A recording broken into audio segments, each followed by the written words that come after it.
Pero tuve otra experiencia muy maravillosa que fue de esa misma ciudad de San Cristóbal. Un hermano en Miami le vendió un libro a una hermana que se llama Santa Isabel de San Cristóbal y le habló de la vida de la iglesia. Y entonces dice ella que ella estaba loca por ver esto, que ella quería algo nuevo, que estaba cansada de eso convencional.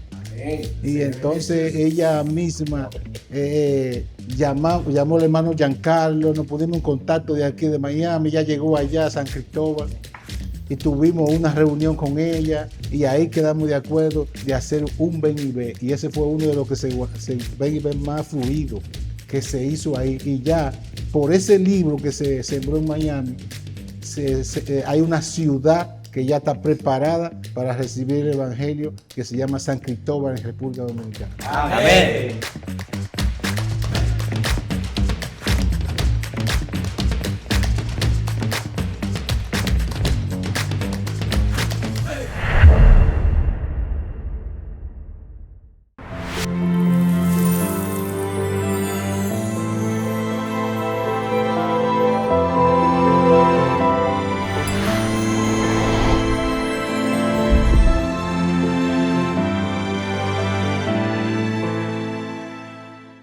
Sejam todos muito bem-vindos a mais uma transmissão do Instituto Vida para Todos. Tema geral, Gênesis, o princípio. Mensagem 4, o início da restauração da terra.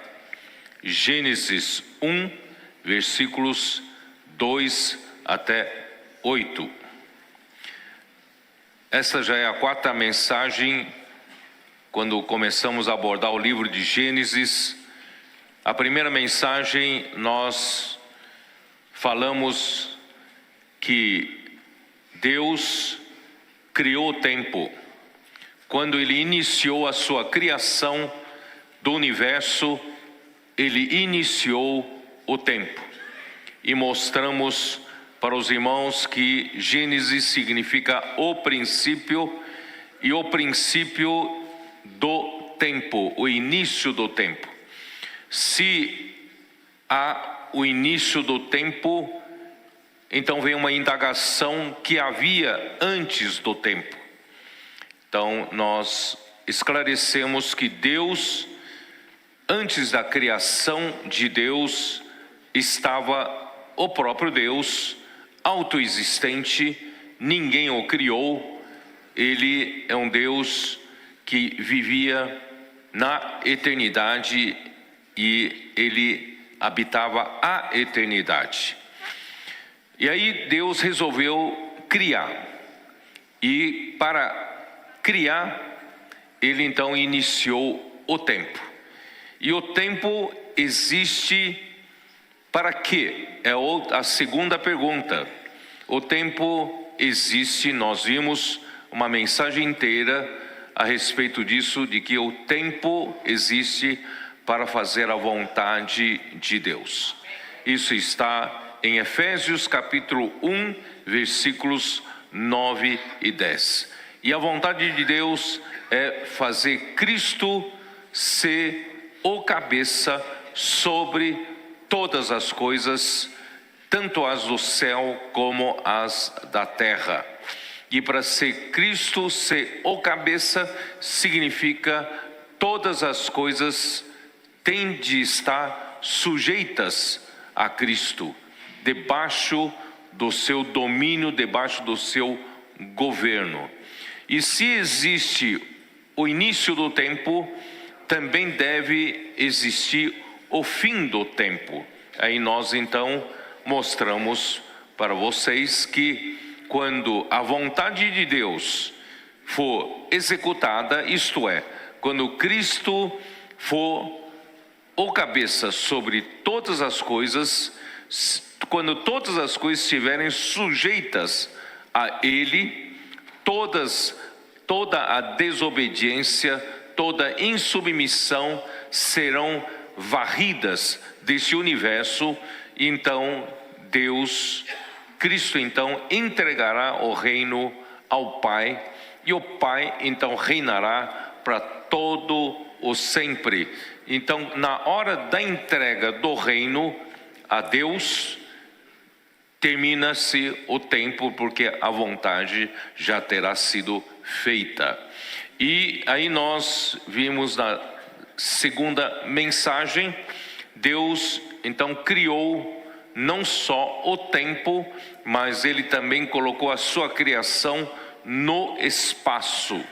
O espaço é todo esse universo cósmico, que é essa imensidão do universo cosmos em que nós vivemos. E Deus chamou desse universo cosmos de céus. Mas Deus destaca, dentre todo o universo que Ele chama de céus, Ele destaca um planeta que é a Terra. Porque a Terra é importante para fazer a sua vontade. Assim como o tempo é para fazer a vontade de Deus, que é encabeçar Cristo sobre todas as coisas, assim também o espaço é para executar essa mesma vontade do Senhor. Então, os céus são para a terra, para que a terra possa existir, a terra possa se firmar no universo. Então, os céus são para a terra e a terra é para o homem. E o homem é para fazer a vontade de Deus, por isso Deus criou o espírito do homem. O homem foi criado diferentemente de todo o resto da criação. Deus criou o homem com um sopro. O sopro do Deus Todo-Poderoso tornou o homem um ser vivente. E esse sopro se fez o espírito do homem e o homem passou a ser alma vivente. A única coisa que o homem tem para viver dentro do espaço e dentro do tempo criados por Deus é o nosso corpo, porque o nosso corpo foi formado do pó da terra, foi formado de matéria, que tem massa, que precisa do tempo e do espaço para existir. No entanto, o nosso verdadeiro ser interior não é somente o corpo físico. Nós temos o espírito humano, que não é matéria. Nós também temos a alma humana, que não é matéria. Vieram através do sopro de Deus. Então, o homem que foi formado pelo sopro de Deus, esse homem foi criado para fazer a vontade de Deus.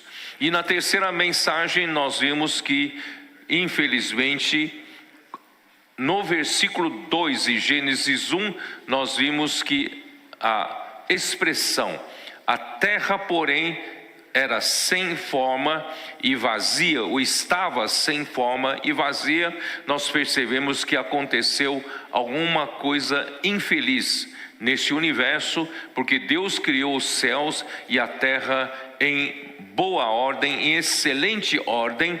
Não iria criar a terra para se tornar um caos e nem vazia. Então, alguma coisa aconteceu nesse universo. Aí, na terceira mensagem, nós vimos a rebelião de Satanás, que Deus havia criado um ser angelical para governar sobre uma boa parte dos anjos. Ele foi chamado de estrela da manhã, por isso que nós o denominamos de Lúcifer, que é em latim a estrela da manhã. Ele também era chamado de o filho da alva, isto é, ele deve ter sido um dos primeiros que Deus criou, né? Um anjo com status de um príncipe, de um rei, né? Para liderar sobre os anjos.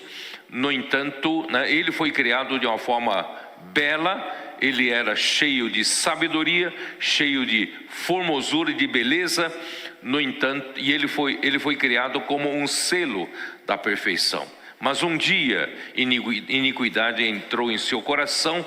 Por quê? Porque ele era tão perfeito, tão capaz, tão sábio e tão belo, um dia ele se ensoberbeceu, enalteceu-se em querer ser igual a Deus. Ele fez negociações, comércio entre os anjos para obter mais apoio para essa sua ambição de subir de posições até chegar a ser igual a Deus. E Deus não podia tolerar, e essa rebelião acabou danificando o universo e também influenciou as criaturas que haviam sobre a terra antes de Deus criar Adão. E Deus teve que julgar a terra com as águas da morte, e havia trevas por sobre toda a face dos mares, do abismo aqui na terra. Então não havia mais vida. Mas e com essa rebelião nós vimos que a sua impressão digital, o seu DNA, a sua assinatura está em todas as coisas negativas desse universo. Em todo registro da história bíblica, nós vemos que ele está por trás de homicídio, ele está por trás de todas as rebeliões, ele está por trás de toda oposição feita da execução da vontade de Deus. Portanto, né, ele é chamado de Satanás, o adversário de Deus.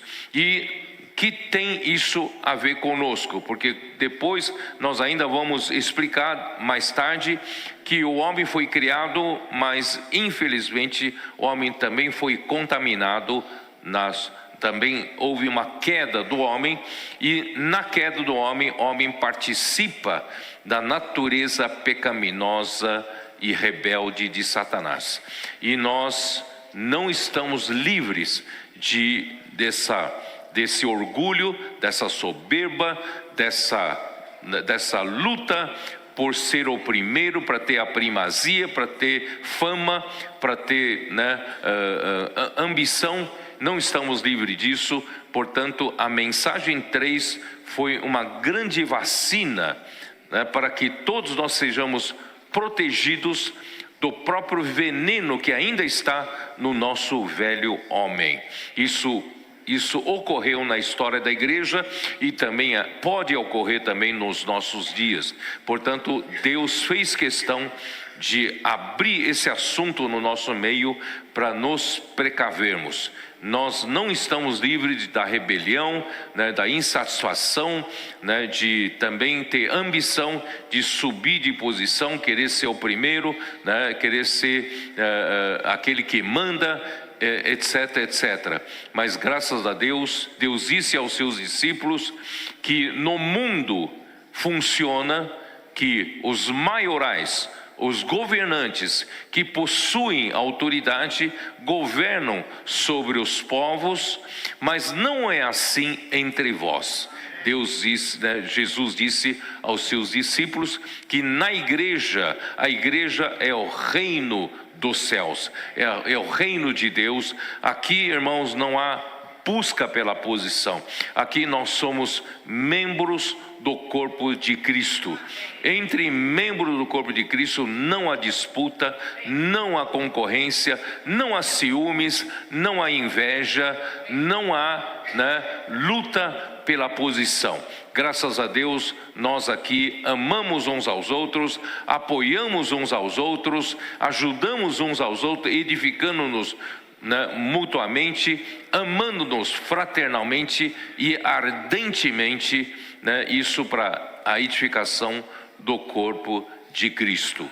No entanto, né, nós temos que nos precaver sempre andando no Espírito, para nunca permitir que essas coisas da nossa carne possam um dia, né, emergir e danifique a obra de Deus na igreja. Portanto, essas são as mensagens faladas anteriormente. Então, vou começar aqui mostrando para vocês Satanás, então, danificou a criação original de Deus. A criação original de Deus está registrada em Gênesis 1, versículo 1, um só versículo. No princípio, criou Deus os céus e a terra. Esse é o registro da criação original de Deus. E eu também esclareci que o verbo usado para criar, na criação original de Deus, o verbo criar, criou Deus, em hebraico é bara. Bara é, em hebraico, a palavra criada para criar a partir do nada. Deus não precisou de nenhuma matéria-prima para ele fazer a criação original. Ele simplesmente criou do nada. Das coisas que não existiam, passaram a existir através da sua criação, que é usada o verbo bara. E Deus, criou os céus e a terra. No entanto, como a terra algumas coisas eram restauração daquilo que foi danificado, então não são todos os itens voltam a ser criar do nada. Então vou explicar aqui já no capítulo 2 de Gênesis, versículo 4, como diz aqui. Esta é a gênese dos céus e da terra quando foram criados. Então essa é a criação original. Esta é a gênese dos céus e da terra quando foram criados. Criar do nada, a partir do nada, criar bara. Quando o Senhor Deus os criou. Esse segundo criar aqui já é Asah, A-S-A-H, Asah. Então não é mais bara, o segundo verbo criar. Tanto é que, na nossa, aqui, no versículo 3, ele usa como criador fizera, ele não usa a palavra criar, como criador fizera. Então esse último verbo criar não é bara, não é criar do nada. Portanto, isso que nós vamos ler do que Deus criou nos 6 dias da criação, e no 7º ele descansou, ele fez criar. Muitas coisas não são bara. Por exemplo, quando ele criou o homem, ele usou bara de novo. Por quê? Porque o homem não existia. Então tudo que não existia, ele trouxe a existência a partir do nada. Aí ele usa o verbo bara. Tá bom? Então isso, espero que vocês tenham façam essa distinção. Conforme vimos que a palavra hebraica bara é usada para criar do nada, trazer à existência o que não existia, e a palavra asa é usada para fazer algo a partir da substância já existente. Isso mostra que Deus criou do nada os céus e a terra, conforme descrito em Gênesis 1, versículo 1, ou seja, a criação original de Deus, e depois disso, Deus restaurou a terra, e criou o homem. Quando criou o homem, é bara de novo, tá? Então, para restaurar a terra que estava sem forma e vazia, porque o versículo 2 diz assim: a terra porém estava sem forma e vazia, havia trevas sobre a face do abismo, e o Espírito de Deus pairava por sobre as águas. Irmãos, a terra estava numa situação lamentável, caótica, vazia. Havia trevas por sobre toda a superfície das águas, da terra. Irmãos, mas quando você lê, o Espírito pairava por sobre as águas, isso te dá um alento, porque a presença do Espírito indica a intenção de Deus de novamente restaurar algo para a sua própria vontade. Então, como eu disse, o tempo é para fazer sua vontade, o espaço para fazer sua vontade, o homem criado é para fazer sua própria vontade, mas o homem Deus deseja criar e colocar na terra. Como a terra se tornou sem forma e vazia por meio do julgamento, né, da rebelião, mas Deus então colocou o seu Espírito para pairar por sobre as águas. Essa palavra pairar é como, você pode entender como quando uma galinha coloca os seus filhotes debaixo das suas asas, você pode dizer que a galinha estava acalentando, né? Cuidando com carinho, né, os seus filhotes. É mais ou menos nesse sentido. O Espírito de Deus pairava por sobre as águas com carinho, acalentando, porque Deus deseja restaurar essa terra para fazer a vontade de Deus. Tá? Então, a presença de Deus, do Espírito de Deus sobre as águas do juízo, revela a intenção de Deus em restaurar a terra, pois Deus não abandonou a sua intenção original, seu propósito original de criar o homem na terra e, por meio do homem, sujeitar todas as coisas a Cristo, seu Filho. Então, irmãos, o Espírito de Deus executa com grande poder de Deus a ordem do Pai por meio da sua palavra. Irmãos, graças a Deus, parece que nós estamos contando uma história de tempos longínquos, longe de nós. Mas, queridos irmãos, eu quero dizer para vocês, o seu coração é a terra que Deus quer cultivar, a semente da vida, a semente do reino, e fazer essa semente crescer em você. Então, esta manhã, o Espírito está pairando sobre você. O Espírito de Deus está pairando sobre o seu coração. Ele acalenta o seu coração. O seu coração talvez morno, seu coração talvez frio com a vontade de Deus, seu coração talvez mais voltado para os seus negócios, mais voltados para os seus planos como projeto humano, né? Está longe das coisas de Deus. Deus, esta manhã, com seu Espírito de Deus, Ele quer pairar sobre o seu coração e restaurar o seu coração. Que tal? Deus quer restaurar o seu coração, o meu coração, para quê? Para fazer a vontade de Deus.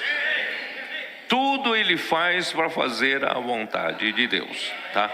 Então, irmãos, vamos ter que de novo voltar para Efésios 1. Vamos lá? Efésios 1. Tudo que acontece aqui no universo, feito por Deus, visa fazer a vontade de Deus. Deus, Ele tem uma vontade. Essa vontade é soberana. Vocês têm aí, tá na imersão de hoje, tá? Essa vontade é soberana, imutável. Deus é teimoso. Ele vai fazer acontecer o que Ele deseja, ou seja, a sua vontade. Então, aqui, vamos para Efésios 1 de novo. Versículo 5 diz assim: nos predestinou para Ele, para a filiação, por meio de Jesus Cristo, segundo o beneplácito de sua vontade. Quer dizer, eu só quero destacar aqui que Deus faz tudo conforme o beneplácito de sua vontade. O que é beneplácito? A palavra beneplácito, você pode até procurar no dicionário, mas não traduz tão bem exatamente o que a Bíblia quer dizer. O beneplácito da vontade de Deus é simplesmente aquilo que lhe dá prazer, é o desejo do seu coração, o que ele deseja fazer, o que ele mais quer fazer, a sua aspiração, o seu anelo, o seu coração anela, né? E aí, de tanto ele anelar, se torna a sua vontade. Deu para entender? Então, o beneplácito da sua vontade é o anelo, o desejo ardente do seu coração, e ele vai fazer acontecer.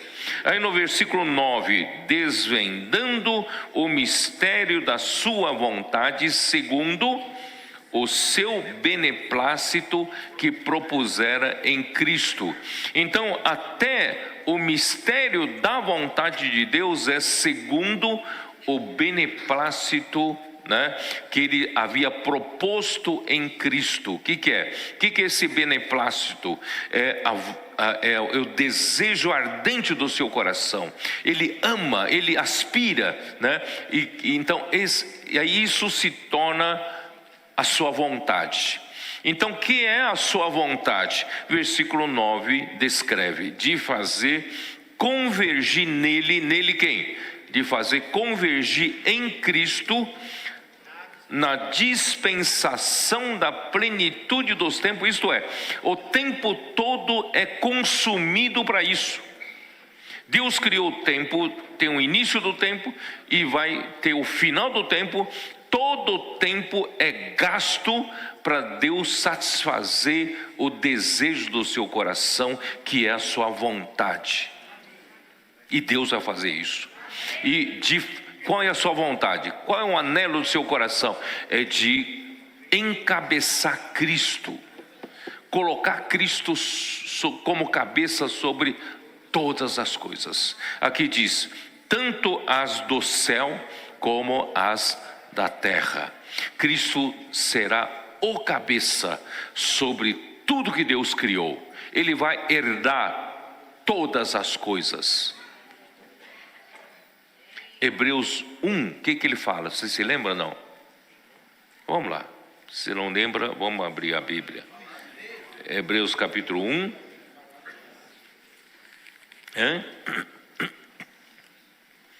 Versículo 2. Nesses últimos dias, nos falou pelo Filho, a quem constituiu o quê? Herdeiro de todas as coisas, pelo qual também fez o universo.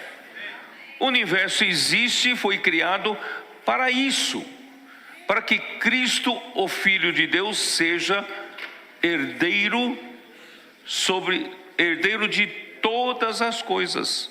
Então, essa é a vontade de Deus e Ele vai fazer acontecer. E hoje nós, como a igreja, vamos cooperar com Deus para que essa vontade seja executada. Certo? Então, eu e você existimos para isso. Então, se o seu coração ainda não está voltado para a vontade de Deus, hoje o Espírito de Deus quer acalentar seu coração, conquistar o seu coração, para restaurar o seu coração, para que você, junto conosco, seja engajado para fazer a vontade de Deus. Que tal? Você veio esta manhã para cá, ou quem está nos ouvindo, milhares que estão tendo acesso a essa palavra, eu digo a todos: Deus quer engajar cada coração desses que estão nos ouvindo com o Espírito de Deus, para que todos nós consagremos a nossa vida para Ele, para fazer a vontade de Deus. Que é fazer a vontade de Deus? É que Cristo encabece sobre todas as coisas, mas primeiramente encabece sobre a minha vida e a sua vida. Que Cristo seja realmente o Senhor da minha vida, domine sobre mim, governe sobre mim, governe sobre a minha mente, emoção e vontade, todo o meu coração seja voltado para fazer a vontade de Deus. É isso que Ele quer fazer, tá? Então, irmãos, então Deus não faz nada que não seja para esse propósito. Você sabia disso ou não? Então acompanha comigo Efésios 1, versículo 11. Talvez esse versículo tenha passado batido por você. Aqui diz assim, ó: nele digo, no qual fomos também feitos herança, predestinados segundo o propósito, que é a vontade, né? O propósito daquele que faz todas as coisas conforme o conselho da sua vontade. Vocês entenderam? Deus não faz nada que não seja para essa finalidade. Deus é teimoso. Ele vai fazer. Não tem uma coisa que Ele faz que não esteja enquadrado dentro disso. Deus faz tudo segundo o conselho da sua vontade. Portanto, irmãos, Jesus disse aos seus discípulos na véspera do seu martírio, lá em João capítulo 17, como Ele diz? João 17,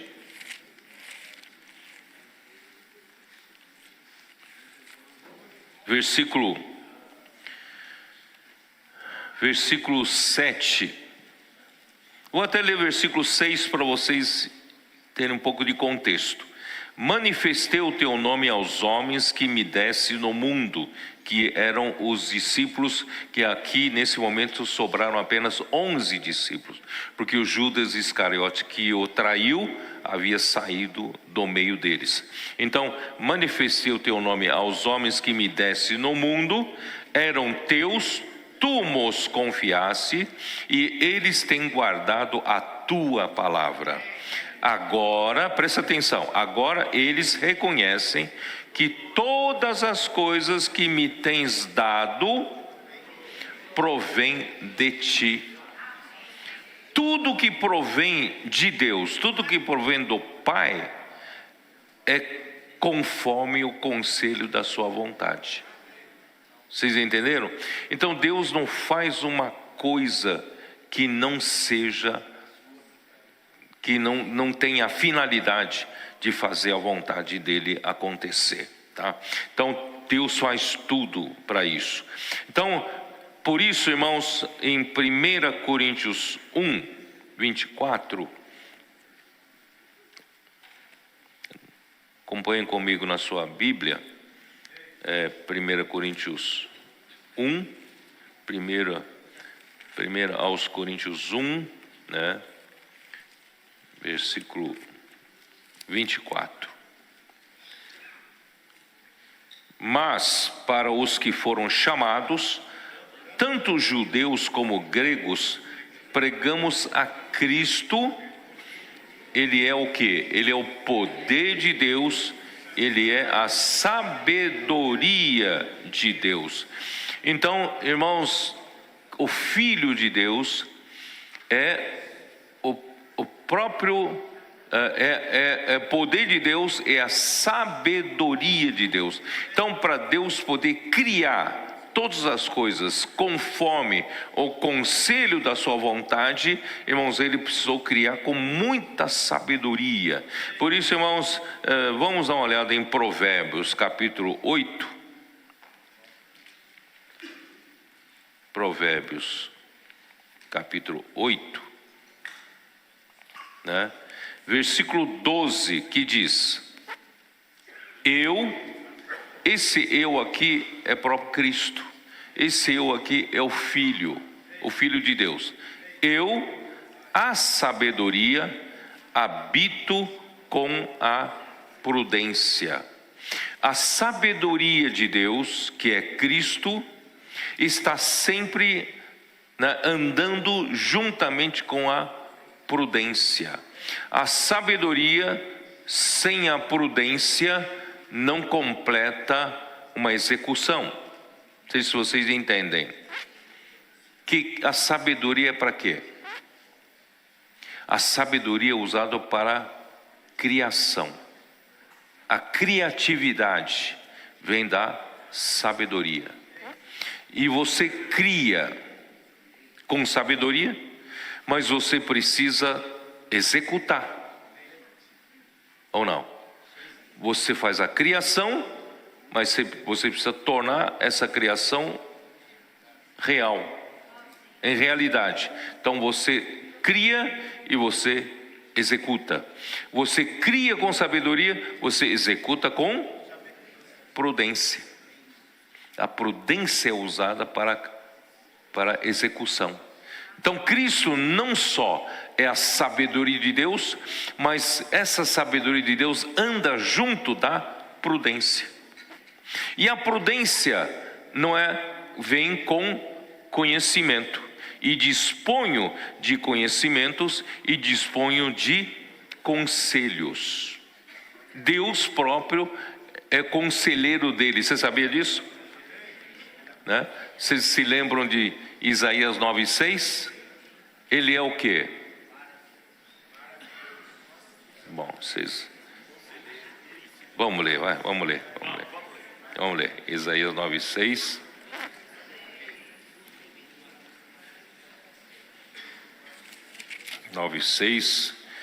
Quem é nosso Deus? Porque um menino nos nasceu, um filho se nos deu, o governo está sobre os seus ombros e o seu nome será Maravilhoso Conselheiro. Ele próprio é o conselheiro dele mesmo, Deus forte, Pai da eternidade, Príncipe da paz. Então, irmãos, ele é a sabedoria que anda com a prudência e dispõe de conhecimentos e também de conselhos. Está tudo nele. Então o Filho é tudo isso. Aí, irmãos, quando chega no versículo 30 ainda de Provérbios 8, então eu estava com ele, quer dizer, o Filho estava com o Pai na criação do universo, e eu era seu arquiteto. Eu era seu arquiteto. Então, irmãos, Cristo era o arquiteto de Deus, é a sabedoria de Deus, né? Então, a sabedoria é necessária para criar e a prudência para executar, faz parte da graça. Vamos voltar lá para Efésios 1, versículo 8. Eu estou destacando alguns termos desses versículos que você está lendo sempre, mas você nunca percebe, né? Aqui, Efésios 1 ainda, versículo 8, acho que você nunca percebeu aqui, né? Versículo 8, que Deus derramou abundantemente sobre nós em toda a sabedoria e prudência. Vocês entenderam? A sabedoria e a prudência andam juntas, né? A sabedoria e a prudência, sabedoria para criar, a prudência para executar, tá? Então, na criação, Cristo foi o arquiteto do Pai, propondo todas as coisas conforme o desejo do Pai, que é o beneplácito, né? Nota-se que o homem já fazia parte do plano de Deus. Eu não li, vamos lá, vamos voltar lá, Provérbios 8, né? É interessante que aqui alguém fala assim: o homem foi criado por acidente. Não, o homem já era algo dentro do beneplácito de Deus.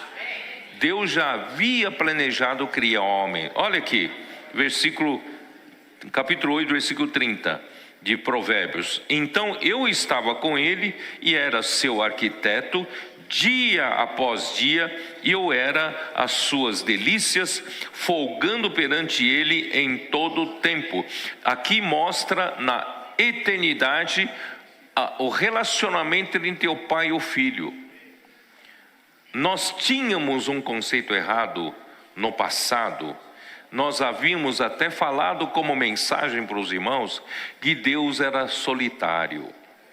ele precisava da companhia do homem, por isso que criou o homem. Pode até estar certo, mas irmão, Deus não era solitário. Aqui mostra, olha só que maravilha de relacionamento que havia entre o pai e o filho, né? Aqui diz, e dia após dia eu era as suas delícias, quer dizer, o filho era as delícias do pai, e folgando perante ele em todo o tempo, eles viviam felizes, viviam em uma alegria total. Entendeu? Então, não é coitadinho, Deus estava solitário. Não, Deus é completo, Deus é perfeito em si. Mas Ele, pela sua misericórdia, é que Ele quis criar o homem, para que o homem participe disso. Olha só que nós não somos bem-aventurados. Deus estava lá, tem um relacionamento perfeito, né? Ou dentro do próprio Deus, da Trindade. Mas Ele resolveu criar o homem para o homem participar desse relacionamento maravilhoso, tá? Por isso ele, versículo 31 diz: regozijando-me no seu mundo habitável. Esse mundo habitável é o quê? É a terra. Deus tinha que tornar a terra habitável, não é isso? Nesse mundo habitável, e achando as minhas delícias com quem? Com os filhos dos homens. Então, os homens já estavam dentro do projeto que o filho fez de acordo com o conselho do pai, conselho da vontade do pai, certo? Então, irmãos, nós não nascemos, não fomos criados por acidente, já estávamos no beneplácito da vontade do pai. Senhor Jesus. Então, Cristo também, além de tudo, além de sabedoria, prudência, Cristo é a própria palavra. João capítulo 1, versículo 1 e 2, que diz: no princípio era o verbo. Eu vou usar a palavra para você entender melhor. No princípio era a palavra estava com Deus, e a palavra era Deus. Então, quem é a palavra? A palavra é Cristo, o Filho. Então, o Filho, além de ser a sabedoria de Deus, ele também é a palavra. Ele é a palavra. E ele estava no princípio com Deus. Então, ele é a própria palavra. Por que isso é tão importante, irmãos? Porque o Espírito de Deus que pairava por sobre as águas, pronto para restaurar a terra, ele só vai entrar em ação quando Deus manda com uma palavra. Quer dizer, ele precisa da voz de comando para o Espírito executar a obra de Deus com poder, tá? Então, Cristo, né, podemos ler mais um pouco Colossenses capítulo 1. Dê uma olhada em Colossenses 1. Acompanhe comigo. Quem então é o Filho, que é a sabedoria, que é a palavra? Quem é ele? Capítulo 1, versículo 15. Este é a imagem do Deus invisível, o primogênito de toda a criação. Esse é o Filho, né? Ele é a própria imagem do Deus invisível. Ninguém viu a Deus, e ninguém jamais é capaz de ver a Deus, porque a imagem dele é o Filho, a imagem do Deus invisível, né? Ele é o primogênito de toda a criação, ele foi o primeiro de toda a criação, tá? Você vai dizer, como é que foi isso? Ele não foi criado antes de Adão? Não foi criado. Mas, irmãos, quando ele nasceu, né, de Maria, concebido pelo Espírito Santo, né, nasceu como Jesus. Você vai dizer, mas ele nasceu muito tempo depois. Mas quando Jesus morreu e ressuscitou, lá em Hebreus capítulo 9, vamos ler. Hebreus capítulo 9, ele ele se ofereceu a Deus, depois que realizou a eterna redenção, né? Aqui, ó, versículo 11, quando, porém, veio Cristo como sumo sacerdote dos bens já realizados, mediante o maior e mais perfeito tabernáculo, não feito por mãos, quer dizer, não desta criação, não por meio de sangue de bodes e de bezerros, mas pelo seu próprio sangue, entrou no Santo dos Santos uma vez por todas, tendo obtido eterna redenção. Cristo então obteve a eterna redenção, né? E portanto, se o sangue de bodes e de touros e a cinza de uma novilha aspergidos sobre os contaminados os santificam quanto à purificação da carne, muito mais o sangue de Cristo, que pelo Espírito eterno a si mesmo se ofereceu sem mácula a Deus, purificará a nossa consciência de obras mortas para servirmos ao Deus vivo. Irmãos, aqui pouca gente entendeu. Cristo, ele realizou a eterna redenção, morrendo em nosso lugar, e Deus o ressuscitou. Ele se ofereceu a Deus para esse sacrifício, para que Deus possa concretizar a sua vontade, né, para realizar entre nós. E ele ofereceu-se a Deus pelo Espírito eterno. Isso passou batido por nós. O que é um Espírito eterno?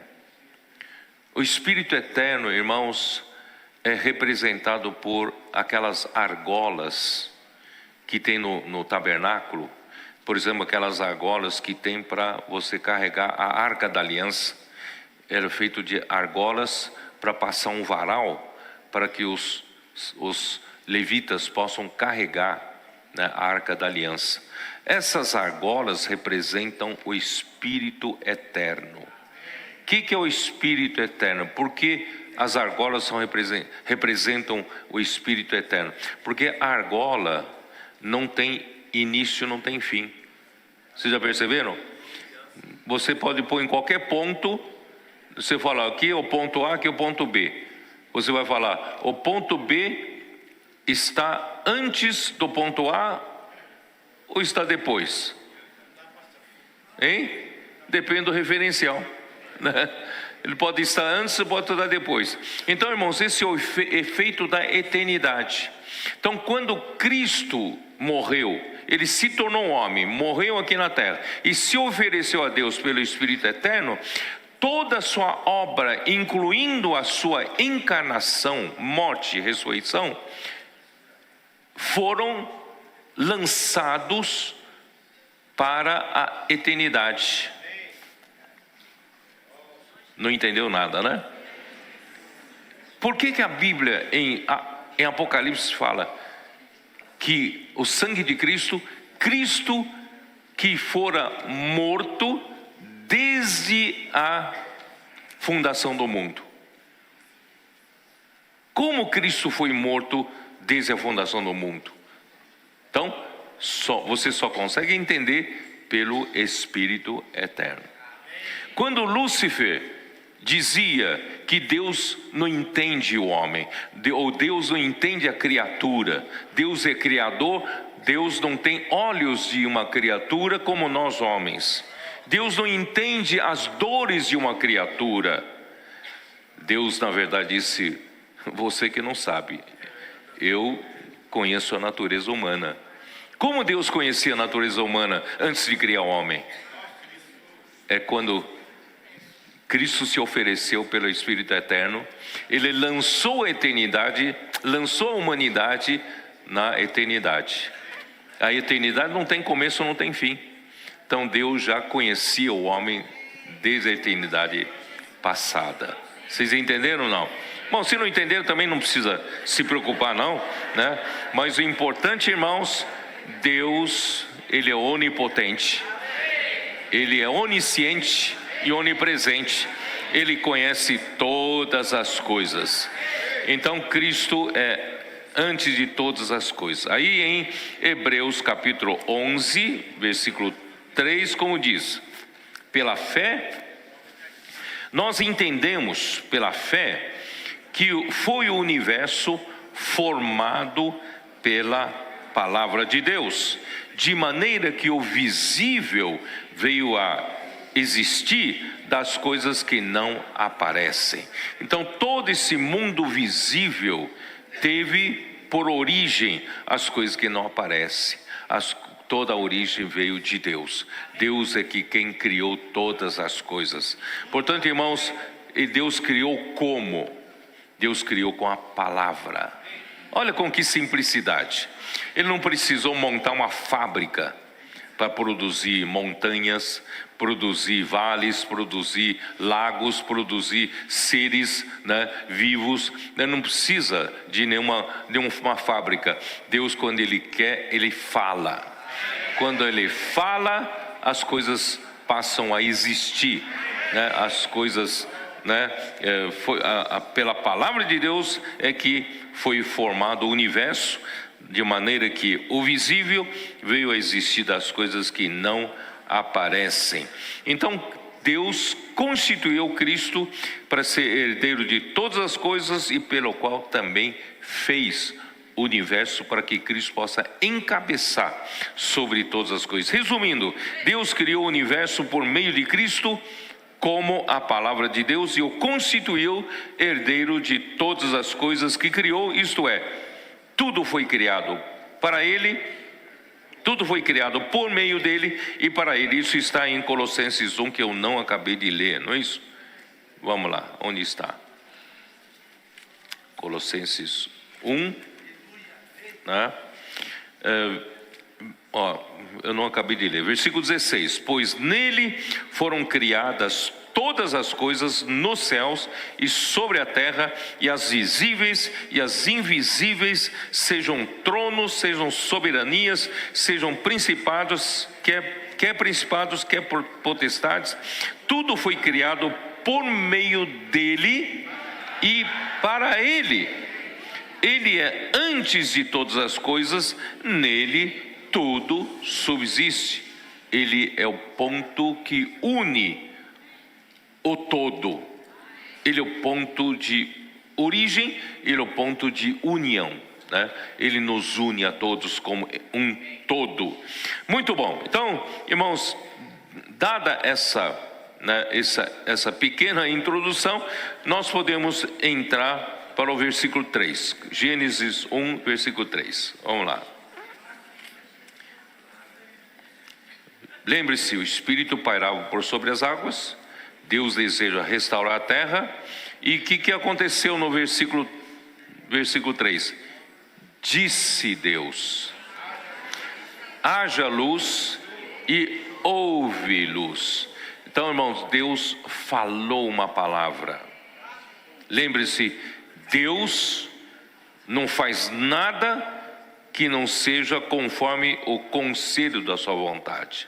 Então Deus falou, né? E quem é a palavra que saiu da boca dele? É Cristo, não é? No princípio era a palavra estava com Deus e a palavra era Deus. Então Cristo, ele é a sabedoria de Deus, que ajudou Deus a projetar todas as coisas. Ele é o arquiteto, ele é a sabedoria, né? E agora, irmãos, ele executa com prudência, como a palavra saiu da boca de Deus. Haja luz, né? E imediatamente houve a luz. Quem executou? O Espírito. O Espírito de Deus executou com grande poder, trouxe, né, a luz. Irmãos, a luz é essencial, né?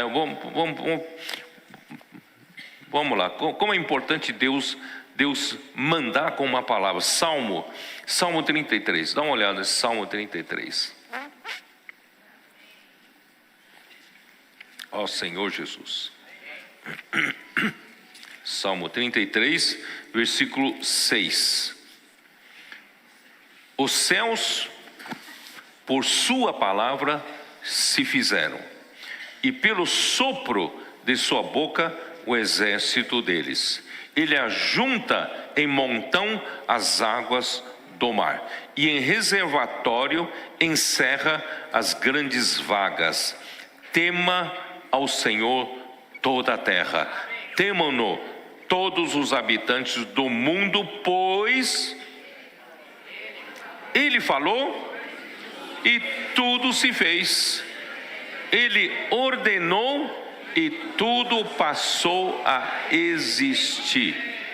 Irmãos, Deus, para executar a obra, Ele precisa falar. E a sua palavra não é uma recomendação, uma sugestão. A palavra de Deus é uma ordem, é um comando. Então, Ele falou, tudo se fez. Ele ordenou, tudo passou a existir. Então, irmãos, a palavra de Deus é sempre uma ordem. Portanto, não pense que você tem tanta capacidade humana para ajudar Deus. Irmão, Deus é onipotente. Deus faz as coisas complexas, trazer a existência essas coisas complexas por uma só palavra. Quem é o homem achando que pode ajudar Deus? Irmãos, né, vamos ser apenas um canal para Deus poder usar-nos, né, para fazer a sua vontade. Vamos viver sempre, sabe, com um coração humilde. Nunca se achar, né, como Lúcifer, se achar que é capaz, que é bonito, que é poderoso, que pode fazer muita coisa para Deus. Deus não precisa do seu poder para fazer isso. Deus tem a sua própria capacidade, né? Ele tem um poder. Cristo é o poder de Deus e a sabedoria de Deus, né? Então, primeira coisa para Deus restaurar a terra foi a restauração da luz. A luz é essencial para geração de vida e para manutenção de vida. Então, vocês têm esse conceito aí, correto ou não? Sem luz não há vida, né? Com luz, né, tem vida, especialmente a luz do sol, que será criado no quarto dia. Nós ainda vamos comentar sobre isso. É a base para a existência de praticamente todas as formas de vida na Terra. A luz fornece energia essencial para processos biológicos cruciais nas plantas, como a fotossíntese e a produção de vitamina D em você. Você sabia, não? Em todos os animais. Sem a luz solar, o seu corpo não produz vitamina D. Tá? E tantas outras coisas nós precisamos da luz solar. Irmãos, portanto, todas as coisas visíveis têm origem nas coisas invisíveis. E Deus é luz. Agora vamos levar de volta para o lado espiritual. Deus é luz. 1 João capítulo 4. 1 João capítulo 1. Vamos lá? 1 de João, capítulo 1, versículo 5. Ora, a mensagem que da parte dele temos ouvido e vos anunciamos é esta: que Deus é luz e não há nele treva nenhuma. Irmãos, em Deus não há treva nenhuma, porque Ele é a própria luz. E Deus é a luz, e a luz, se você habitasse com a luz, irmãos, você já habita na eternidade, sabia? Porque se fosse, né, capaz de viajar na velocidade da luz, você já estará na eternidade. Sabia não? Ninguém que tenha matéria, que tenha massa, é capaz de viajar na velocidade da luz. Porque nós temos matéria, e a matéria tem inércia, né? E não é possível aquele que tem massa andar na velocidade da luz. Mas vamos supor que você fosse capaz de você atingir a velocidade da luz. Isso Einstein nos mostrou, né, no começo do século XX, com a sua teoria da relatividade. Ele mostrou que até o tempo, nosso tempo, tic-tac, tic-tac, para nós o tempo é constante, não é? Tempo constante, um segundo dá para contar. E também o espaço é constante para nós. Se eu medir aqui com uma fita métrica, né? 1 metro é 1 metro, não altera. Para mim o espaço é constante, o tempo é constante. Mas o Einstein nos provou que nem o tempo nem o espaço são constantes, sabia? Não são constantes. Depende com que velocidade você está viajando, né? Então, a única coisa nesse universo que é constante é a velocidade da luz. Sabia disso ou não? A única coisa nesse universo que é constante é a velocidade da luz. E qual é a velocidade da luz? Aproximadamente 300 mil quilômetros por segundo. Tic-tac, a luz já viajou 300 mil quilômetros. Então, se você for capaz de viajar na velocidade da luz, ou se você fosse capaz de chegar perto da velocidade da luz, o seu tic-tac não é mais o tic-tac daqui, o seu tempo.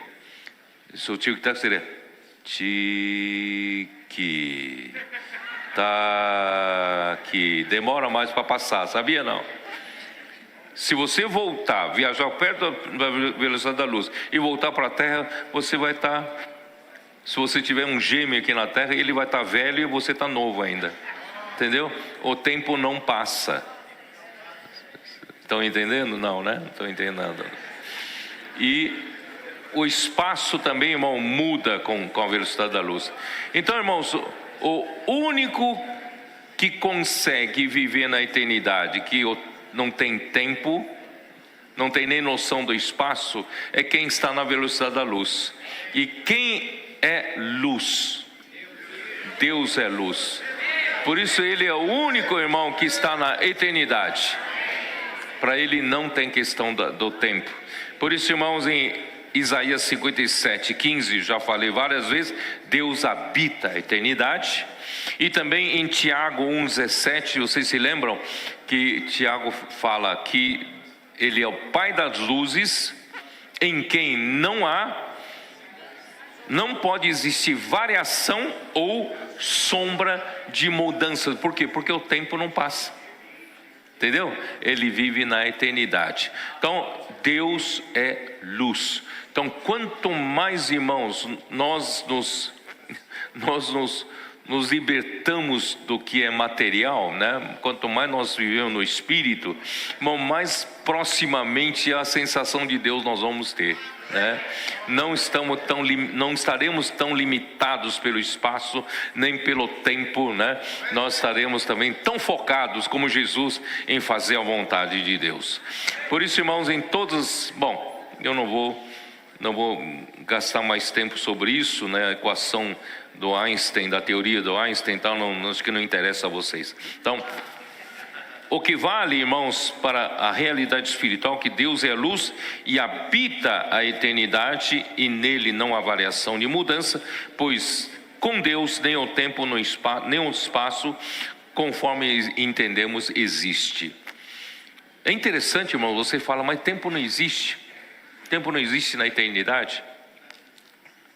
Mas existe em Apocalipse, num cenário no céu, diante do trono de Deus, e ali tem um determinado registro que fala, fez-se silêncio por meia hora no céu. Ué, meia hora?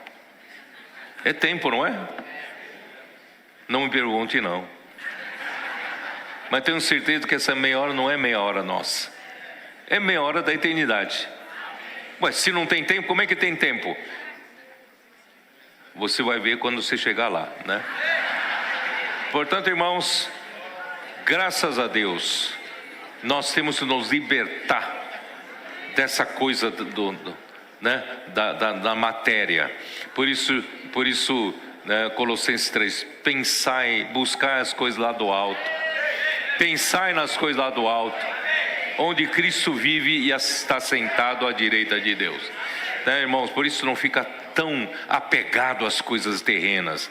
Essas coisas, irmãos, são todas relativas. Um dia desaparece tudo. Por isso, irmão, vamos agarrar o que é eterno, o que tem valor espiritual. E Deus é luz, amém?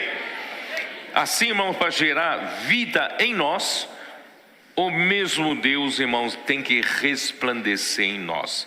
2 Coríntios, capítulo 4. Acompanhem comigo. 2 Coríntios 4.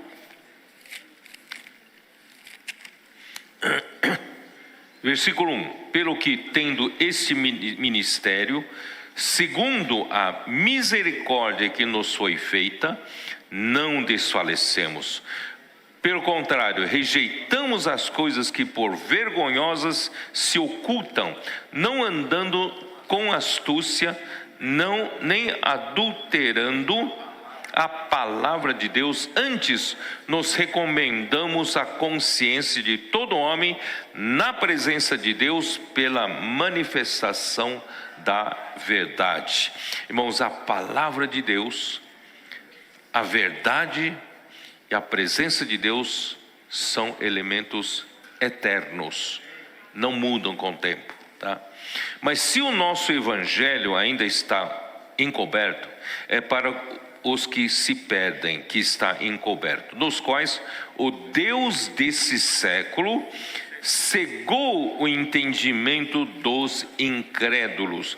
Irmão, da mesma forma, né, que ele trouxe com a sua rebelião trevas para a terra, ele está levando trevas nos corações dos homens, cegando o coração dos homens, porque os homens não vejam o Deus que é luz, tá?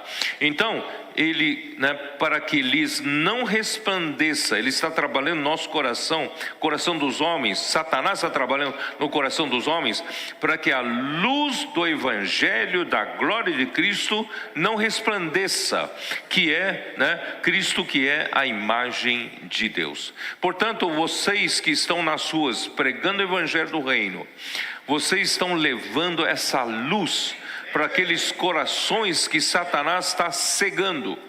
Não quer que, né, as pessoas vejam a luz. Irmãos, as pessoas precisam da luz. Para gerar vida, precisa da luz. E Deus é luz. Então vamos para as ruas, seja para fazer comportagem, seja para orar pelas pessoas. Vamos levar a luz, porque com a luz vai gerar vida. E com a luz vai ter a manutenção da vida, né? Porque não nos pregamos a nós mesmos. Irmãos, não pregue de acordo com o seu conhecimento bíblico. Se você pregar com as suas próprias palavras, irmão, não vai acontecer nada. Mas se você pregar a palavra, aqui ó, porque não nos pregamos a nós mesmos, quer dizer, apóstolo Paulo não pregava ele mesmo, né? Mas a Jesus Cristo como Senhor, e a nós mesmos como vossos servos por amor de Jesus. Irmão, nós não estamos aqui exibindo-nos, que nós sabemos, conhecemos a Bíblia, nós temos sabedoria de palavra, nós temos eloquência. Irmãos, não adianta nada, porque isso não resulta em vida, porque isso não resulta na luz. O que as pessoas precisam, que estão cegados por Satanás, né, precisam da luz. E se nós pregarmos a nós mesmos, não vamos gerar luz. Mas se pregarmos a Jesus Cristo, vamos gerar luz, né? Então, e nós somos o quê? Apenas servos. Por isso, irmão, nunca se ensoberbeça. Porque no máximo, por maior sucesso que façamos, irmãos, quem faz a obra é Deus. Quem faz a obra é o Espírito. Nós somos apenas servos. Nunca busque glória para si, nunca busque espaço, né? Seguidores, fama. Irmãos, isso não vale nada, não vale nada. Nós somos apenas portadores da luz, somos apenas portadores de vida, somos canais para levar essa palavra de Deus, né? Que será a luz para as pessoas. Portanto, nós sempre nos comportamos como servos. Versículo 6, porque Deus que disse, das trevas resplandecerá a luz, Ele disse no dia primeiro, né, no primeiro dia, haja luz. Ele disse, né, das trevas resplandecerá a luz, Ele mesmo resplandeceu em nosso coração para a iluminação do conhecimento da glória de Deus na face de Cristo. De um lado, a criação foi um fato, mas irmãos, para nós, graças a Deus, não ficamos só no fato da criação, nós agora nos focamos na realidade espiritual do que Deus está fazendo dentro de nós. Então Deus não só restaurou a luz naquele dia para a terra, Deus está restaurando a luz no meu coração e no seu coração, para a gente não viver mais cegamente. Não podemos ficar mais vivendo como cegos aqui na terra. Vamos viver pela luz. E de onde vem a luz? Vem da palavra. Por isso Paulo fala, né, o que nós pregamos é a Jesus Cristo. Então a palavra que nós pregamos é o próprio Cristo, é o próprio verbo, né, que traz a luz às pessoas. Oh, Senhor Jesus. Então a vida, vamos lá, João capítulo 1, voltando para João capítulo 1. João capítulo 1,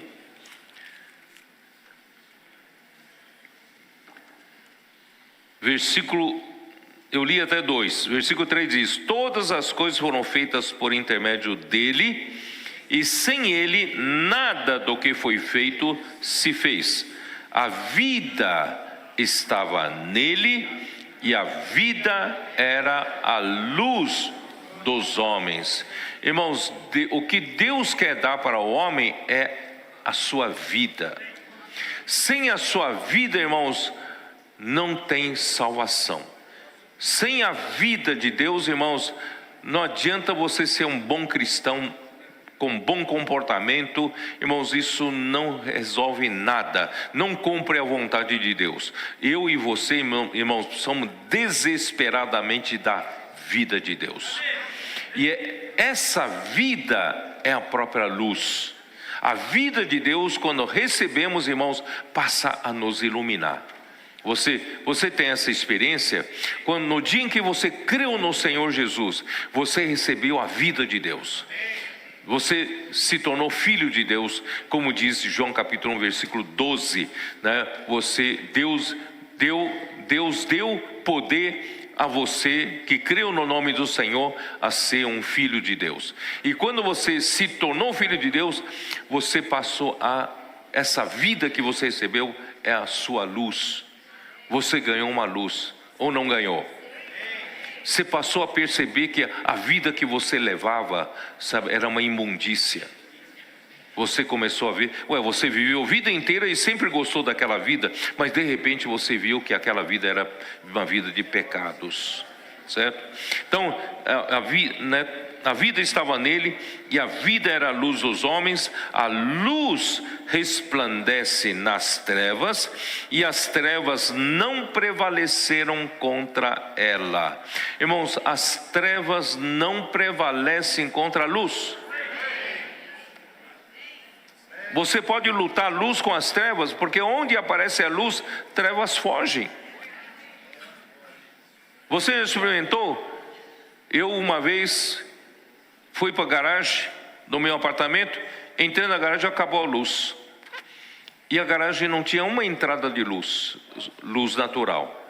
Estava um breu total. Eu não enxergava um palmo na frente do meu nariz. E eu comecei a perder-me em direção, não sabia se eu ia para o meu carro, não conseguia saber qual era exatamente a direção do carro e poderia me chocar com uma coluna na minha frente, certo? Então, irmãos, é horrível.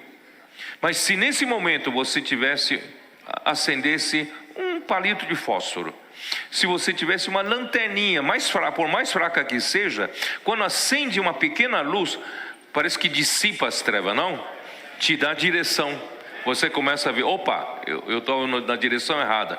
Irmãos, olha só como a luz é preciosa, né? Então nós precisamos da luz, né? A luz resplandece nas trevas e as trevas não prevaleceram contra ele. Aí versículo 8, ele não era luz, ele aqui é o João Batista. João Batista não era luz, mas veio para que testificasse da luz, a saber, a verdadeira luz que vinda ao mundo ilumina a todo homem. Graças a Deus, irmão, essa luz me iluminou e continua me iluminando. Eu não estou andando no breu, não estou andando no escuro. Eu tenho a luz e essa vida é a luz dentro de mim, né? Então, graças a Deus. E aí, voltando para Gênesis 1, continuando, né? Disse Deus, haja luz, e houve luz, e viu Deus que a luz era boa, e fez separação entre a luz e as trevas. Chamou Deus a luz dia, e as trevas noite. Houve tarde e manhã, o primeiro dia. Pela primeira vez aqui na terra, Deus então separou a luz e as trevas, e chamou a luz de dia e trevas de noite. E Deus gostou dessa separação. Houve, né, tarde e manhã. Vocês sabem que para Deus o dia acontece no crepúsculo da tarde. Portanto é que os judeus comprem assim: o dia para eles começa no crepúsculo da tarde e vai até o crepúsculo da tarde do outro dia. Por isso é tarde e manhã, tá? É o primeiro dia. Muito bem. Então, irmãos, nós quando primeiramente 2 Coríntios 6, dá uma olhada.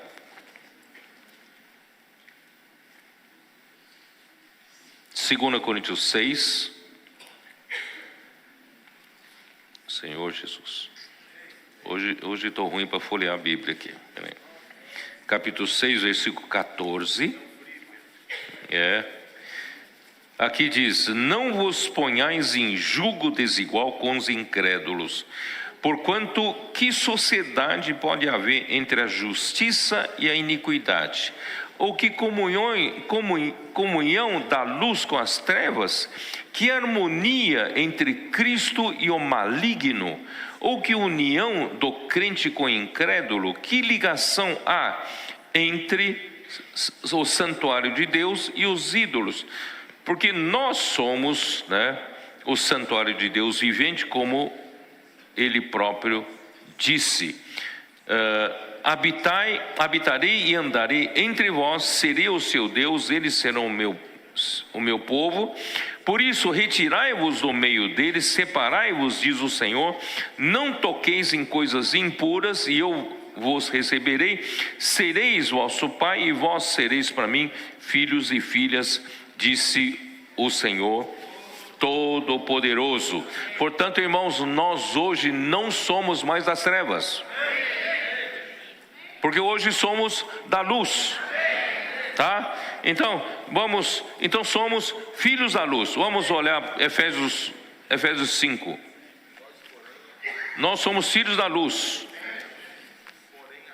Você é filho da luz, não? Somos filhos da luz. Versículo 8.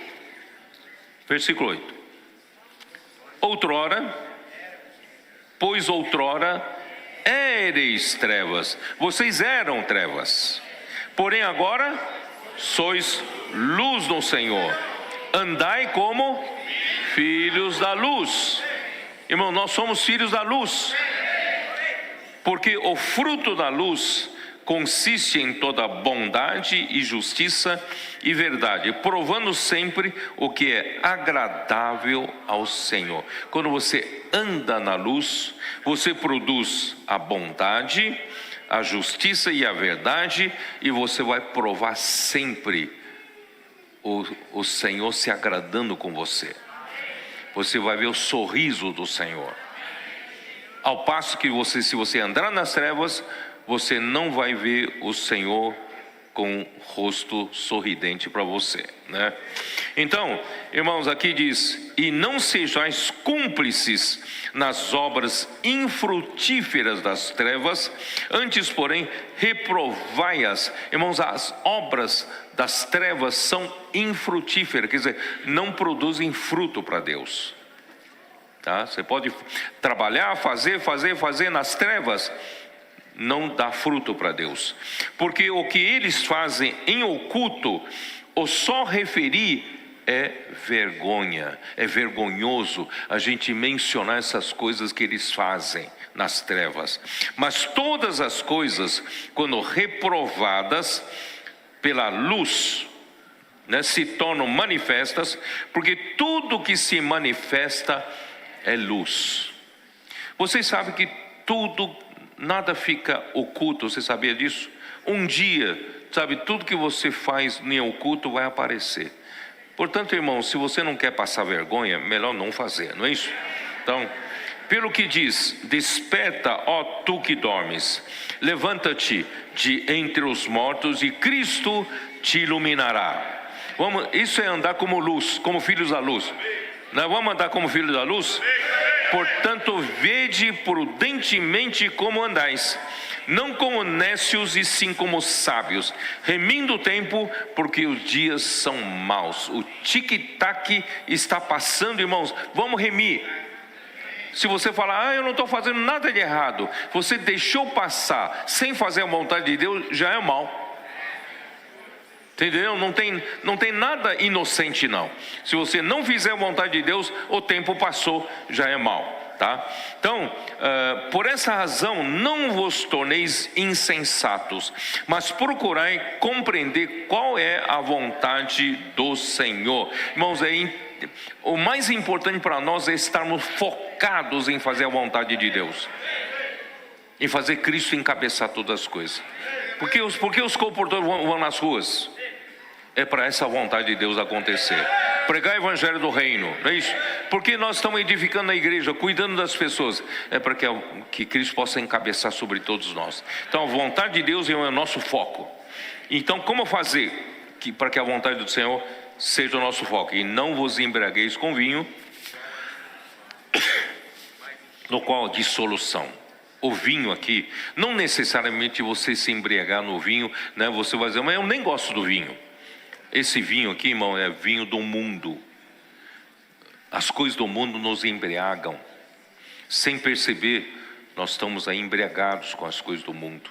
Podem ser até coisas legítimas, mas nos embriagam para não fazer a vontade de Deus acontecerem. Vocês entenderam? Então Satanás vai usar tudo, vai usar o mundo, o vinho desse mundo, para embriagar você com a vontade de Deus, porque o foco aqui é a vontade de Deus, tá? Não vos embriagueis com vinho, no qual há dissolução, mas qual é o segredo para eu estar ganhando tempo, a todo tempo sendo útil para fazer a vontade de Deus? Enchendo-me do Espírito. Irmãos, se eu me encher do Espírito, irmãos, eu tenho certeza que os meus dias estão sendo úteis para fazer a vontade de Deus. Você acredita nisso? E como você pode se encher do Espírito? Fazendo imersão com os irmãos, falando entre vós, os salmos, hinos e cânticos espirituais. Com a imersão, grito de guerra, você estará inculcando a palavra. Com certeza você estará fazendo a vontade de Deus, tá? Então, em seguida, né, vamos lá, Colossenses 5. Colossenses 5.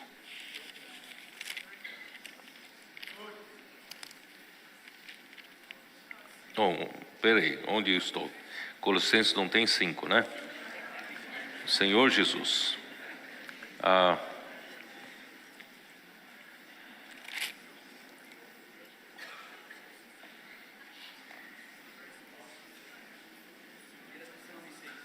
Hein? Eu acho que eu tô errando de livro, né? Senhor Jesus.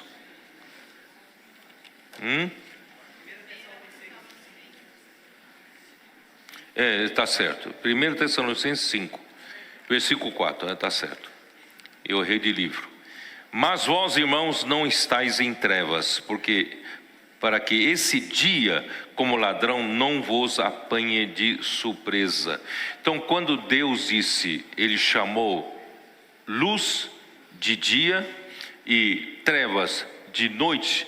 Bom, quando Ele fala dia aqui, Ele também está se referindo ao dia quando aparecer. Vocês estão entendendo? Então, quando Ele nos chamar de filhos da luz, é o nosso andar para fazer a vontade de Deus. E quando nos chama de filhos do dia, tem uma diferença.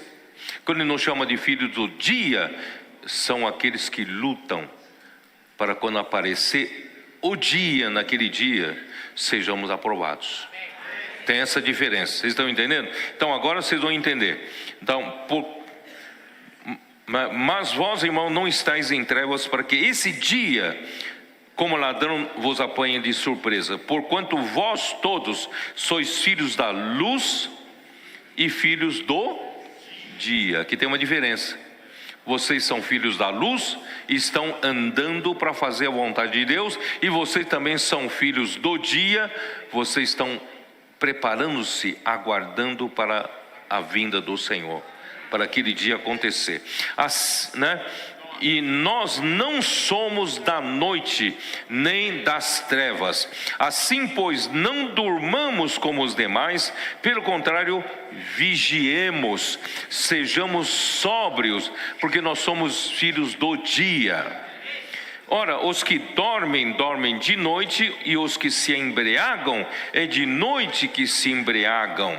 Nós, porém, que somos do dia, sejamos sóbrios, revestindo-nos da couraça da fé e do amor, e tomando como capacete a esperança da salvação. Porque Deus não nos destinou para a ira, mas para alcançar a salvação mediante nosso Senhor Jesus Cristo, que morreu por nós, para que quer vigiemos, quer durmamos, vivamos em união com Ele. Irmãos, quer vigiemos, quer durmamos. Dormir aqui não é dormir de noite, né? Dormir aqui é morrer. Então, vigiar está vivo. Dormir é já dormir no Senhor. Irmãos, se eu estou desperto, estou vivendo, eu devo viver para vigiar para o dia chegar. Se eu dormir, irmãos, aqui diz, eu tenha dormido em união com Ele. Como é que você vive e dorme em união com o Senhor? Na palavra, né? Dormir com Deus e acordar com Deus, né? Tá. Então, onde eu estou? Consolai-vos, pois, uns aos outros, edificai-vos reciprocamente, como já estáis fazendo, tá? E agora, irmãos, eu tenho ainda mais uma tarefa para terminar, que é o segundo dia. Vocês têm paciência para ouvir o segundo dia? Então vamos para o segundo dia, tá? Onde está? Versículo 9. Disse também Deus: ajuntem-se as águas debaixo dos céus num só lugar, e apareça a porção seca, e assim se fez. Peraí, onde estou? Não é o segundo dia, esse é o terceiro dia.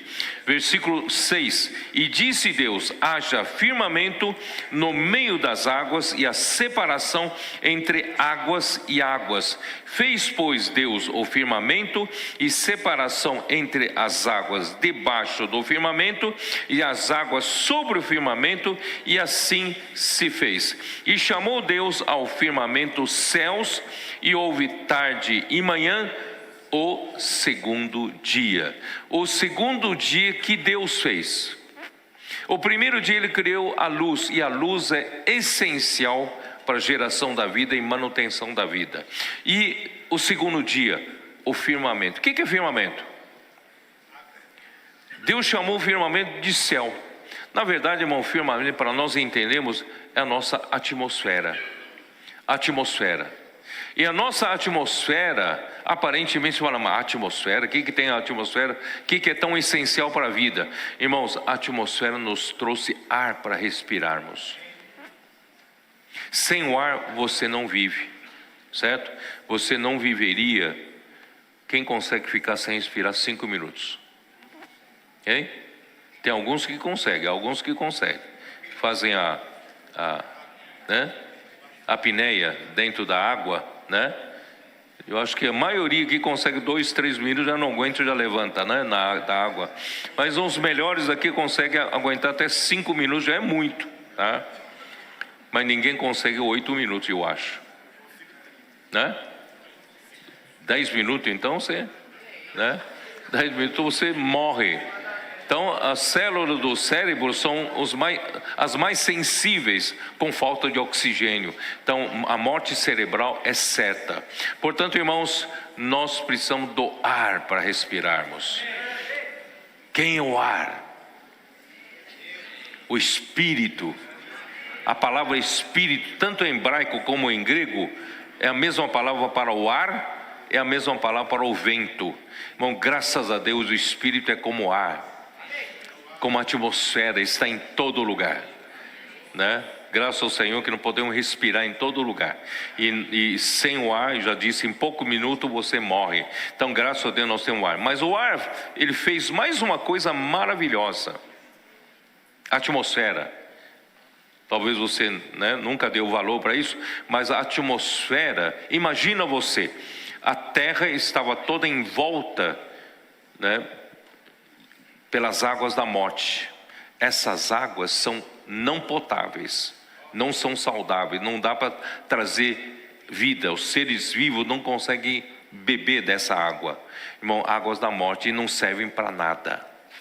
Mas com o surgimento do firmamento, o surgimento da atmosfera, aí surge um fenômeno físico. Qual é o fenômeno físico que surge aí? A evaporação. Você sabia disso? A evaporação. A evaporação, né, faz com que a atmosfera permite, né, esse fenômeno de evaporação. Então, não precisa a água no estado líquido alcançar a ebulição. Você sabe o que é ebulição, não? Quando é que o estado líquido, a água no estado líquido se torna estado gasoso? Quando a dona de casa pega uma panela e ferve a água. E quando a água chega a 100 graus centígrados, chega ao ponto de ebulição. Então a água no estado líquido passa a sair por vapor da água. Então passa a estar no estado gasoso. Vocês que são adolescentes estudaram isso, não estudaram? Né? Nós temos estado sólido, que é gelo, estado líquido, que é água líquida, então estado gasoso, né? Que são os vapores e água. Mas não precisa chegar a esse nível para produzir vapor de água, basta ter atmosfera. Então, essas águas dos mares, que são águas salgadas não potáveis, por causa da atmosfera, começam a evaporar. O vapor da água começa a sair, né, para a atmosfera. E acumulam-se aonde? essas águas se acumulam nas nuvens. Essas águas são potáveis, águas da vida. Por isso, irmão, o Espírito também é assemelhado à água. E a água é que dá vida, a água é vida. É ou não é vida? Jesus disse à mulher samaritana: se beber desta água, tornará a ter sede.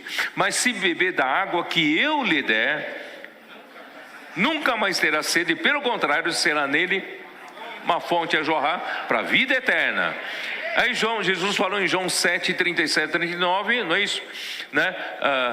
Quem crer em mim, do seu interior fluirão rios de água viva. Isto ele diz com respeito ao Espírito que haviam de receber. Então o Espírito, irmãos, também traz essa essência da água, que é tão essencial para a vida, né? Você pode jejuar da comida, talvez por, não sei se você aguenta, mas por algumas semanas, mas você não deixa de respirar por 10 minutos. E você não pode deixar de beber água por algum tempo. Vem a desidratação, né, irmãos? Então, olha só como Deus providenciou tudo. E essa evaporação faz com que essas águas produzidas pela evaporação, pela atmosfera, subisse, né, das águas da morte, são águas potáveis. E onde Deus acumula essas águas? Imagina se Deus precisa criar caixas d'água, né, para colocar essas águas da morte e produzir evaporação e jogar nas águas, na caixa d'água, para a gente poder beber água potável. Irmãos, a superfície da terra estaria cheia de caixa d'água. Mas Deus é tão sábio, que esse vapor d'água acumula toneladas de água lá no céu, sem coluna, né, de concreto, nem coluna de aço, está ali nas nuvens, flutuando, e vai para onde precisar e chove, precipita, e quando desce, irmão, desce para as montanhas, para os vales, né, e acumula em mananciais de águas e rios de água viva. Irmãos, Deus não é maravilhoso? Se Deus não fizesse isso, eu e você estariam mortos de sede, né? Não temos água potável para beber. Graças a Deus, irmãos, com a introdução dessa, né? Por isso, Isaías 55, versículo 10 e 11, vocês se lembram ainda quando nós lemos? Por isso que quando Deus faz descer água, vamos ler, vai, para terminar, pode ser? Porque assim como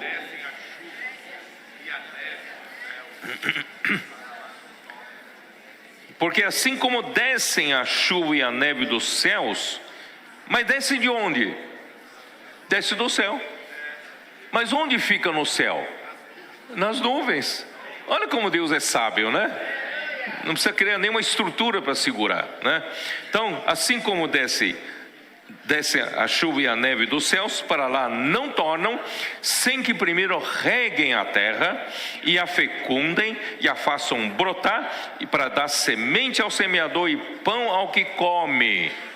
Na verdade, Deus não está só preocupado com o lado físico da coisa. Deus está preocupado em fazer a vontade dEle. Então, assim será a palavra que sair da minha boca.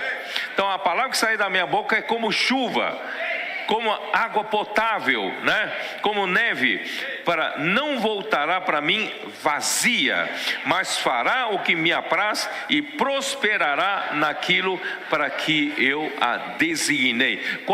Para que propósito Deus a designou? Para fazer a vontade de Deus. Ó Senhor Jesus. Por isso, irmãos, Cristo, né, morreu e ressuscitou.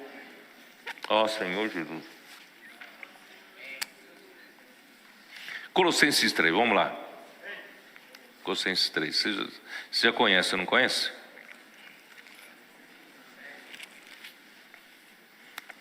Porque se fosse ressuscitados, né, com Cristo, você foi ressuscitado com Cristo? Não. Você já não pertence mais às coisas da terra, né? Buscai as coisas lá do alto, onde Cristo vive, assentado à direita de Deus. Pensai nas coisas lá do alto, não nas que são aqui da terra, porque morrestes e a vossa vida está oculta juntamente com Cristo em Deus. Porque quando Cristo, que é a nossa vida, se manifestar, então vós também sereis manifestados com Ele em glória. Esses são aqueles que são do dia, e esses são esses que buscam as coisas lá do alto. Deus então fez a separação das águas de cima com as águas de baixo, só com a criação da atmosfera, do ar. Olha como Deus é tão sábio. Por isso, irmãos, não vamos ter, para terminar, vamos ter o mesmo coração de Abraão. Não buscar para si nada nesta terra. O meu objetivo de vida é ficar rico, né? Eu quero conquistar sucesso, né? Eu quero, né, adquirir muitos bens, muita propriedade. Eu quero ter muito dinheiro para meus netos, meus bisnetos, né? Irmãos, não busque nada, né, para si como Abraão. Abraão, mesmo tendo a promessa de Deus de fazer herdar toda a terra de Canaã, ele partiu sem ter um palmo de terra aqui na terra. Ele nunca reclamou, porque ele buscava uma pátria celestial. Nós também, irmãos, essa terra tudo passa, tudo passará, mas, irmãos, o que não passa é a palavra de Deus, e a vontade de Deus será feita, né? Então nós, enquanto vivemos aqui na terra, nós vivemos como peregrinos, estrangeiros, porque nós aspiramos uma pátria celestial, tá? Como filhos do dia, aguardando aquele dia acontecer na nossa vida. Amém. Esses são o primeiro, né, e segundo dias. Amém. Jesus é o Senhor. Hola, buenos días. Pues les cuento una buena noticia. Acaba de llegar del aeropuerto, estoy en el aeropuerto, y yo escuché a un muchacho misionero diciéndole a alguien, ¿puedo orar por ti? Y yo dije, yo quiero eso, yo quiero. Ven, ora por mí. Y este lindo, hermoso muchacho, amado de Dios, y que está apasionado por Jesús, hizo una oración por mí hermosa, y pude hacer una oración de fe, y los animo a que sigan en esto tan hermoso. Muchas gracias.